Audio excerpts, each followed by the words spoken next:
شميتيرا شميكو شميتيرا هرمايا هرمايا هاي هاي هرمايا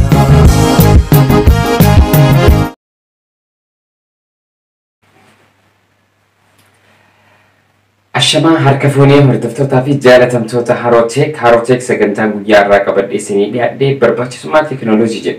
Teekinooloojiin kun maaliif barbaachise? Teekinooloojiin wanni barbaachiseefis tokkoffaa jireenya namaa kana salphisne. Jireenya namaa kana salphisuuf waan hojjetuuf, jireenya namaa kana salphisee waan tureef, jireenya namaa kana maaliif akka namni kun salpha jiraachuu qabu waan jedhee yaaduuf, jireenya namaa kana salphisuuf waan hojjeteef barbaachisummaa isaa keessa taakka jedhee isinii qabadhee isinii dhiyaadhee jira. Lammaffaa laaftuutti akka isin nyaattan isin goone isin nyaachifne laaftuutti isin nyaachifne teekinooloojiin bu'aa teekinooloojiitiin namni laaftuutti akka nyaatu taa'ee akka nyaatu jechuun salphatti hojjetee salphatti akka nyaatu hin goone. Kan biraa qabadhe kan isin dhiyaadamu adeemsa miilli namaa sala karaa dheeraa deemu kana salphatti yeroo gabaabduu keessatti akka deemu hin goone teekinooloojii yeroo gabaabduutti akka barbaaddu akka geessus hin goone teekinooloojii ba'aa ba'achuu hambistee makiinaan maashinoota garagaraa fayyadamtee akka maashinoota garaagaraatiin waan barbaadde salphatti lafaa fuutee horsiisuu buusuu kanaan bakka barbaadde geessu hin goone teekinooloojiin kana isiniif hin goone teekinooloojiin qonna irratti fakkeenyaaf fardaan qotiyyoodhaan oomishtee hojjechaa turte jechuudha duraan harkaan qotaa turte harkaan qotaa turte qotiyyoo farda fayyadamtee tiraakteera yeroo jalqabaatiif kan isinii dhiyeesse keessatti tiraakteeraan fardaan fayyadamanii yeroo jalqabaatiif lafa qotuun eegalle oomisha isaanii salphatti akka hojjetaniif teekinooloojiin furmaata hin finne sanbooda ammas akka shanyii harkaan facaasuu hambistee jechuun maashinni facaasee maashinni akka haamu maashinni akka callaas oomisha callaas akka buusu jechuun callaa dhimbiibee wantaa fi qoshaashaa fi firii adda baasee akka firii barbaachisaa ta'e qofa waan barbaachisaa ta'e qofa si dhiyeessu siif hin goone teekinooloojiin karaa qonnaatiin waan baay'eedha. Ni beektan isin waa'ee teekinooloojiin bu'aan buuste qonna keessatti jireenya namaa kana maal akka salphiste waan meeqa akka goote kana caalaa isinuu ni beektan jeetii yaada. Dan biraa ammaas wanni qabadhee isinii dhiyaadhee jechuun makiinaadhaan fakkeenyaaf baaburaan xayyaaraan yeroo gabaabduu keessatti waan silaa yeroo dheertu si fudhatu yeroo gabaabduu keessatti bakka barbaadde bakka feete akka dheetu siif hin goone teekinooloojiin wani bu'aa teekinooloojiitii miti barbaachisummaan si maali barbaachisuu kana waan isiniif gooteef teekinooloojiin kan biraa ammaas bakka rakkoo taatetti bakka cimtu bakka rakkina cimaa qabdu rakkina cimaa nama mudateetti soofteera hojjechuun maashina hojjechuun maafi waan tokko hojjechuudhaan rakkoo san siin furreef teekinooloojiin furmaanni teekinooloojiin saniin dhufe san rakkoo san siin baafne kana waan siif fiddeef teekinooloojiin ammas teekinooloojiin bakka takka teessee bakkuma jirtu kana teessee jechuudha addunyaa kana guutuu akka hordoftu siin goone bakka takka teessee addunyaa maalirra akka oolte maalirra akka jirtu teessee akka hojjettu akka TV oomishuun saatalaayitis oomishuun bakka takkatti infoormeeshina garagaraa bakkuma jirtu takka harkattu siin goone teekinooloojiin barumsaan bakka takka teessee ammas qaaman hawaa kan akka barattu pilaaneetota seelan maars jupiter hunda isaa akka barattu siin goone teekinooloojiin ammas rookeetii garagaraa misaayil garagaraa hammeenyaafis ta'ee gaaroominaafis waa hedduun hojjenne teekinooloojiin bu'aaleen teekinooloojiin hojjette kun hedduun wanni barbaachiseefis afaan oromoo ta'an isinii fidee afaan oromoo ta'an akka isinii dabarsu wanni barbaachiseefis teekinooloojii tana bu'aalee isiin buufte tanaatu hedduu dhalli namaa bu'aa teekinooloojii tanaan adda bahee jiraachuu hin danda'u. Teekinooloojii tanaatu jireenyuma namaa kana guutuu salphisee akka namni salpha jiraatu godhe. Saniifuu bu'aan teekinooloojiin jireenya namaa kanaaf qabdu kun barbaachisummaan teekinooloojiin jireenya namaa kanaa waliin qabdu guddaadha jechuudha.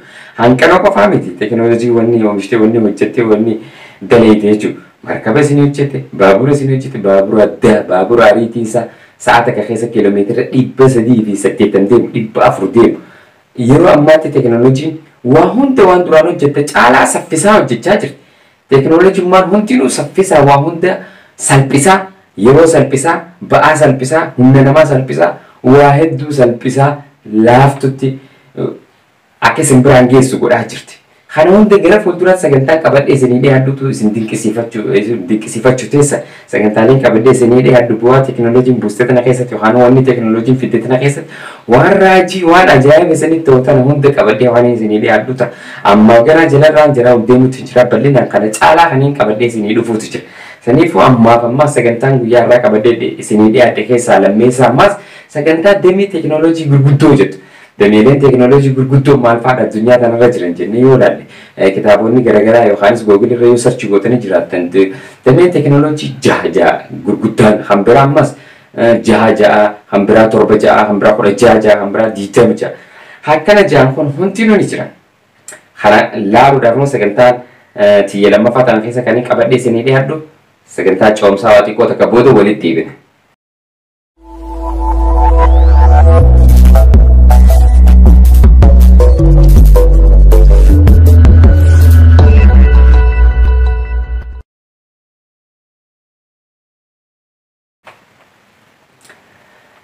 Baga walitti deebinee sagantaa coomsaatiin booda walitti deebinee jirra. Sagantaan amma qabadhee isinii dhiyaadhu sagantaa teekinooloojii dameelee teekinooloojii gurguddaa jaha.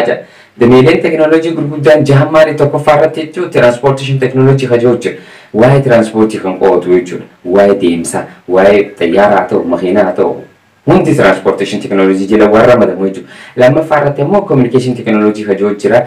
Koominikeeshin teekinooloojii quunnamtii kana jechuudha. Sadaffaa irratti immoo konistirakshin teekinooloojii hojii jiru. Konistirakshin teekinooloojii waan akka karaa hojjechuu, mana hojjechuu, wantoota adda addaa hojjechuu kun konistirakshin teekinooloojii jalatti ramadamaa jechuudha. Sadaffaa enerjii and power teekinooloojii hojii jira. Waa'ee annisaa, waa'ee enerjii kana kan hojjetu jechuudha. Teekinooloojii kana hubatu jechuudha. Dameen kun afuraffaa jira. Kan biraa ammas keemikaal and bioloojikaal teekinooloojii hojii jira. Kan biraa kun ammoo waa'ee keemikaalaatii fi waa'ee bioloojii kana kan qo'atu jechuudha. Teekinooloojii kun hubatti. Ammas teekinooloojiin itti aanu manufacturing hojjetu jira. Waa'ee industirii waa'ee manufacture godhu jechuudha. Industiriileen garaagaraa wantoota inni oomishuu irratti hojjetu hubatti kun teekinooloojii waa'ee manufacturingiiti jira. Kun jahaan kan hanaan jira bifa hanaan jira. Kan biraa ammas jaha hajoo jira. Jahaan kan biraas yoo ilaalle tokkoffaatti information teekinooloojii hajoo jira. Ammas itti aanee keemikaal teekinooloojii jira. Hubata dabaasee jechuudha. Meedikaal teekinooloojii jira. Itti aanee education teekinooloojii jira. Business and teekinooloojii hajoo jira. Assist teekinooloojii hajoo jira. Assist teekinooloojii bakka rakkoon jirtu hunda sooftiweer hojjechuun maashina hojjechuun teekinooloojii furmaata namaa fidu furmaata qabu yookaan furmaata fidu jechuudha. Kana jahaan egaa kana isin ibsee booda jechuudha. Kan biraa akka waliigalaatti dameelee kan hunda kan of keessatti hammatu damee torba qabadhee isinii dhiyaadheetiin jiru. Torban kun maal jechuun keessa hin oolu. Kan hunda of keessatti hammatu immoo dameelee guguddaan qabadhee isinii dhiyaadhe tokkoffaa agriikaalcharaal teekinooloojii agriikaalcharaal wal baayooteekinooloojii hajoo. Agriikaalcharaal baayooteekinooloojiin kun maali? Waa'ee qonnaa irratti hojjetu waa'ee teekinooloojii baayootii fi teekinooloojii qonnaa irratti hojjetu kun guutuutti agriikaalcharaal teekinooloojii jaa waa'ee sanii kan qo'atu waa'ee sanii irratti kan hojjetu jechuudha. Kan biraa ammas maali qabadhee isinii dhiyaadhe enerjii fi the power. Enerjii and the poweriin waa'ee anniisaa waa'ee enerjii kan qo'atu kun qophatti humna anniisaalee garaagaraa jiran hunda oomishuun soolaaraa haa ta'u wantoota adda addaa oomishuun kan hojjetu kun cufti hubatti maal jaama termaalii fi hubatti maal jaama energy and power technology jaama jechuudha.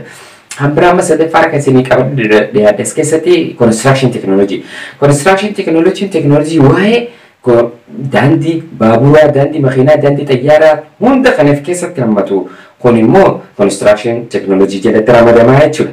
Ammas kan biraa mana ijaaruu daandiilee kana mana ijaaruu fi daandiilee kan kun immoo construction technology jalatti construction technology jalatti ramadamaa jechuudha. Kan itti aanu transportation technology akkuma nama isin ibsisanitti san jalatti ramadamaa. Kan itti aanu ammas medical equipment technology medical technology waa'ee medikaala wajji wal qabatee meeshaalee jireenya namaa kana fayyadan karaa fayyaa keessatti hojjetamu meeshaan kompiitara X-ray haa ta'u kompiitara kaasuu haa ta'u wantoota adda addaa teekinooloojiin kun warra fayyaa keessatti hojjette hundinuu waa'ee kanaa irratti hojjetu kophaatti maal jaama medical technology jaama jechuudha waa'ee sanii irratti hojjetu jechuudha.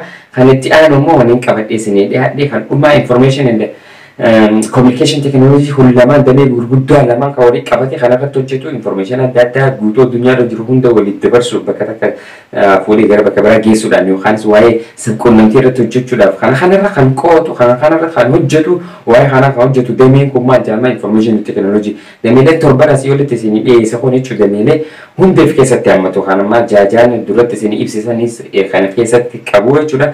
Dameen kun kan waa hunda of keessatti hammatu fakkeenyaaf akka saatalaayitii fi rookeetii fi wantoota adda addaatis achi keessa ni gala. amma akka walii galaatti dameelee isaa kana egaan armaa olitti akkatti isin ibse ganaa bal'inaan kana caalu yookaan tokko tokko isaanii qabadhee yookaan waan isin fayyade jee abdadhu yaadu qabadhee kan isinii dhiyaadhu ta'a yookaan waan teekinooloojiin faast fakkeenyaaf yeroo ammaa kanatti jechuudha. Durarraa kaastee waan yeroo ammaatti ashaashalaa jechuun moodifaayi godhaa jijjiiraa dhuftee kana maal kana hunda kan hin qabadhee isinii dhiyaadhu ta'a fakkeenyaaf yoo warroonni nu hordofaa turtan bal'inaan teekinooloojii tanaan odeeffannoolee teekinooloojii qabadhee ani isinii dhiyaadhu tanarraa waan baay'ee baratan jeetiin abdadha waan baay'ees irraa argatan jeetiin yaada tana caalaa garuu sagantaa gara fuulduraa qabadhee isinii dhiyaadhutu waan dinqisiifamoo fi waan isin dinqisiifatan jeetiin abdadha kan qabadhee isinii dhiyaadhu kan har'aaf asumarratti xumuraa kan sagantaa itti aanuun hanga walitti eegnutti galatoomaan isin jaa.